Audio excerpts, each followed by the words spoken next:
हाय समस्तଙ୍କୁ ଜୟ ଜଗନ୍ନାଥ। ଆଜି ହେଉଛି ମୋ ବ୍ଲଗିଂର ଡେ 10 ଆଉ ଆଜି ବ୍ଲଗିଂଟା ଷ୍ଟାର୍ଟ ହେଇଯାଉଛି ମୋ ପୁରୀ ଯିବା ରାସ୍ତାରୁ। ଆଜି ପ୍ରଥମେ ସକାଳୁ ଉଠିକି ମମିର ମୋର ରେଡ଼ି ହେଇକି ବାହାରି ଯାଇଥିଲୁ ପୁରୀ, କାହିଁକିନା ଆଜି ହେଉଛି ତିନି ଠାକୁରଙ୍କର ସ୍ନାନ ପୂର୍ଣ୍ଣିମା।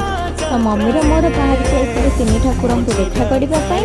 ଆଉ ରାସ୍ତାରେ ଯାଉ ଯାଉ ଦେଖିଲୁ ତିନି ଠାକୁରଙ୍କର ରଥର କାର୍ଯ୍ୟ ଅଧା ହେଇସାରିଛି, ଆଉ କେତିକ କାମ ଅଛି। ରଥ ଖଳାର କାର୍ଯ୍ୟ ଚାଲିଛି। ଶ୍ରୀମନ୍ଦିର ବହୁତ ହିଁ ସୁନ୍ଦର ଦେଖାଯାଉଥିଲା। ଆଉ ଆମେ ସେଠି ଯାଇକି ପହଞ୍ଚିକି ଦେଖିଥିଲୁ ଯେ ତିନି ଠାକୁର ସ୍ନାନ ମଣ୍ଡପକୁ ଆସି ସାରିଥିଲେ। ଆଉ ତିନି ଠାକୁରଙ୍କର ମୁହଁ ବହୁତ ହିଁ ଭଲ। ତିନି ଠାକୁରଙ୍କର ସମସ୍ତ ପୂଜା କାର୍ଯ୍ୟ ଶେଷ ହେଲା ପରେ ତିନି ଠାକୁର ସ୍ନାନ କରିଥିଲେ। ଠାକୁରଙ୍କର ସ୍ନାନ ଦେଖି ସାରିଲା ପରେ ମମିର ମୋର ବାହାରି ଯାଇଥିଲୁ ଟିକେ ସପିଂ କରିବା ପାଇଁ।